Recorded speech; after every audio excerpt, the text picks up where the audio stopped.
બનાસકાંઠા જિલ્લાના પાલનપુર તાલુકાના વાધણા પ્રાથમિક શાળામાં કન્યા કેળવણી મહોત્સવ અને શાળા પ્રવેશોત્સવની ઉત્સાહભેર ઉજવણી કરવામાં આવી હતી।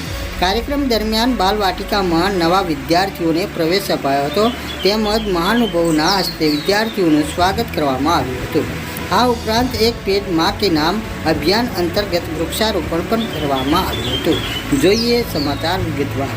જિલ્લાના પાલનપુર તાલુકાના વાધણા પ્રાથમિક શાળા ખાતે કન્યા કેળવણી મહોત્સવ અને શાળા પ્રવેશોત્સવ કાર્યક્રમનું ભવ્ય આયોજન કરવામાં આવ્યું હતું।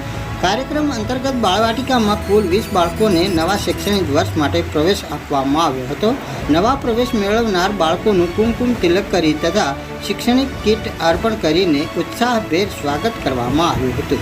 આ પ્રસંગે ઉપસ્થિત મહાનુભાવોમાં ધારાસભ્ય શ્રી અનિકેતભાઈ ઠાકર, શ્રી અમીશપુરી ગૌસ્વામી, પૂર્વ મંત્રી ભાજપ, ગ્રામ્ય મામલતદાર શ્રી તલાજી ઠાકોર, ભાજપ આગેવાન કમલેશભાઈ ઠાકોર, ભાજપ મહામંત્રી રમેશભાઈ અટોશ, યુવા મોરચા ઉપપ્રમુખ સરપંચ શ્રી પ્રતાપજી વાદણિયા તેમજ પૂર્વ તાલુકા પંચાયત સભ્ય શ્રી વીરસંગભાઈ ચૌધરી સહિતના મહાનુભાવોની ઉપસ્થિતિમાં કાર્યક્રમ યોજાયો હતો। દરમિયાન ધારાસભ્ય શ્રી અનિકેતભાઈ ઠાકરના હસ્તે એક પેડ માં કે નામ અભિયાન અંતર્ગત વૃક્ષારોપણ કરવામાં આવ્યું હતું અને પર્યાવરણ સંરક્ષણનો સંદેશ આપવામાં આવ્યો હતો। આ ઉપરાંત ભોજન તેમજ નોટ પેન અને ચોપડાના દાતાશ્રી દ્વારા બાળકોને શિક્ષણ કીટનું વિતરણ કરવામાં આવ્યું હતું। સાથે જ ગામના નરેશભાઈ કે ભૂતળિયા તરફથી તિથિ ભોજનનું આયોજન પણ કરવામાં આવ્યું હતું। સમગ્ર કાર્યક્રમનું સુચારુ સંચાલન શાળાના આચાર્ય શ્રી પ્રકાશકુમાર તથા દીપ્તિબેન ગૌસ્વામી દ્વારા કરવામાં આવ્યું હતું। કાર્યક્રમમાં ગામના અગ્રણીઓ, વડીલો, શાળાના વિદ્યાર્થીઓ તેમજ વાલીઓ મોટી સંખ્યામાં ઉપસ્થિત રહી કાર્યક્રમને સફળ બનાવ્યો હતો। ગુજરાત ન્યૂઝ નેશન સાથે રમેશ ડી વાધણિયા, બનાસકાંઠા। આજરોજ કન્યા કેળવણી અને શાળા પ્રવેશો 2026 વાધણા પ્રાથમિક શાળામાં યોજવામાં આવ્યો। તેમાં માન્ય ધારાસભ્ય શ્રી અનિકેતભાઈ ઠાકર સાહેબ, મામલતદાર સાહેબ શ્રી અને બીજા ગામના આગેવાનોએ ભાગ લીધો। એકંદરે સુખરૂપ સંપન્ન થયો। બાલવાટિકાની અંદર 9, 11, 20 બાળકોને પ્રવેશ આપવામાં આવ્યો। ધોરણ 1માં 1 બાળકને પ્રવેશ આપવામાં આવ્યો। આંગણવાડીની અંદર 12 બાળકોને પ્રવેશ આપવામાં આવ્યો। એકંદરે ગામના લોકોના સહયોગથી અને શાળાના સહકારથી પ્રવેશોત્સવ સુખરૂપ સંપૂર્ણ થયો। આપનું નામ? પ્રકાશભાઈ ચૌહાણ, આચાર્ય વાધણા પ્રાથમિક શાળા। બોલો ભારત માતા કી। વાધણા, શ્રી વાધણા ગુરુ મહારાજના એક પવિત્ર સ્થાનની આ શાળા અને એની કન્યા કેળવણી અને પ્રવેશોત્સવ કાર્યક્રમની અંદર આપણી બધાની વચ્ચે ઉપસ્થિત આપણા તાલુકાના મામલતદાર શ્રી શૈલેષભાઈ પ્રજાપતિ, અમારા ભારતીય જનતા પાર્ટીના આગેવાન જિલ્લાના એવા શ્રી અમીશપુરી બાપજી, આ વિસ્તારના આગેવાન અમારા તલાજી, આ સાથે જ વિભાગમાંથી આખું લાઇસન્સિંગ સંભાળતા ભાઈ શ્રી હર્ષદભાઈ દ્વિવેદી, પંકજભાઈ પટેલ, આ ગામના અને બાજુની ગુરુનગર પ્રાથમિક શાળાના આ બંને ગામોના સરપંચશ્રીઓ, ઉપસરપંચશ્રીઓ, શ્રી વરસિંહભાઈ પિલાર, પ્રતાપજી, ભારતીય જનતા પાર્ટી તાલુકાના મહામંત્રી શ્રી કમલેશભાઈ, આપણા પારપડાના સરપંચ અને ભાજપાના અમારા યુવા મોરચાની અંદર જેમની જવાબદારી જેવા રમેશભાઈ અટોશ, ભાઈ શ્રી ભરતજી ઠાકોર, જસવંતભાઈ દેસાઈ, આ ગામના અને ગુરુનગરના ડેપ્યુટી સરપંચશ્રીઓ, એસએમસી જે ખૂબ જ અગત્યની છે, અહીં આપણે દેખીએ છીએ એસએમસી કમિટીના સર્વે સદસ્યશ્રીઓ અને ખાસ તો આ બંને શાળાઓના પૂજ્ય ગુરુજનો, સર્વે શિક્ષકો અને સ્ટાફ। મિત્રો, આ વખતે આ શાળાની પસંદગી મેં જાતે કરી હતી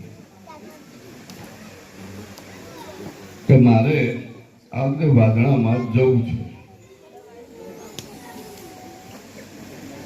અને એનું કારણ જે હતું એ છેલ્લે સાહેબ કહીશ પરંતુ સૌપ્રથમ તો આજે જે લોકો પ્રવેશ મેળવી રહ્યા છે, ખાસ કરીને બાલવાડીથી લઈને અને 5માથી 6ઠાની અંદર એક નવો પ્રવેશ જે લઈ રહ્યા છે તે સર્વે બાલિકાઓ છે.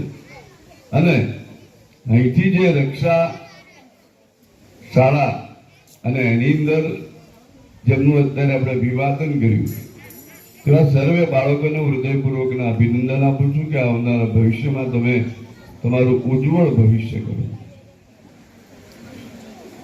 મિત્રો, આ જે સમય અત્યારે તમારી શાળામાં આવી રહ્યા છીએ ત્યારે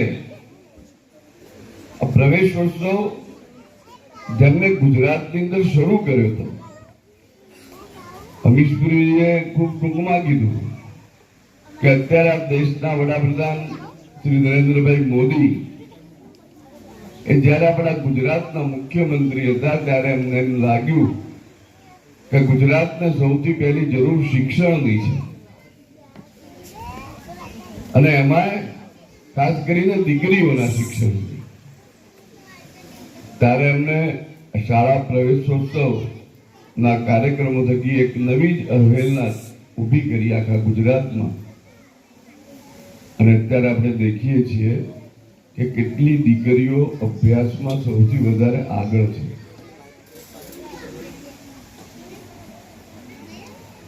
આ મોદી સાહેબને અત્યારે એમના શાસનના આ દેશની અંદર વડાપ્રધાન તરીકે 12 વર્ષ પૂરા થયા છે. અને આ 12 વર્ષ આ દેશની અસ્મિતા, દેશનું ગૌરવ અને આ દેશનું મસ્તક કઈ રીતે ગૌરવાન્વિત રહે એના માટે હજી પણ સતત પ્રયત્નશીલ છે. આવું સબળ નેતૃત્વ આપણા દેશને મળતું હોય, આપણા ગુજરાતના પરમ આદરણીય મુખ્યમંત્રી શ્રી ભૂપેન્દ્રભાઈ પટેલ જેવા આપણા એક આદર્શ મુખ્યમંત્રી આપણને મળ્યા છે. અને એવા સમયે જ્યારે તમારી અહીંની શાળાની અંદર આવવાનું થયા ત્યારે અહીંયા સ્કૂલના રૂમો ની તકલીફ છે. આપણે અપેક્ષા રાખીએ મામલતદાર સાહેબ કે આવનારા સમયની અંદર આવતા પ્રવેશોત્સવ દરમિયાન આમના શાળાના સ્કૂલોનો વિષય પૂરો થઈ ગયો હોય.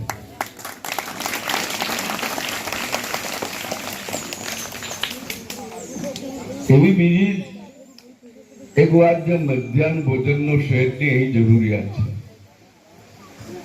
તો એના સર્વે આચાર્યશ્રીને સર્વે ગુરુજનોને હું કહીશ કે તમારી એક અરજી તમે ડીપીઓ સાહેબને પહોંચાડજો.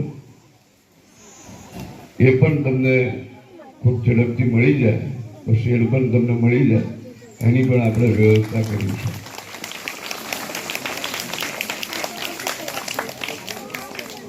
અને આ 2 મહિનાની અંદર મારા તરફથી તમને આરો પ્લાન મળી જશે.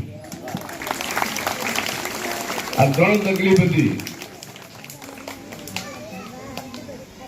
અને મારું આવવાનું કારણ બી એ જ હતું.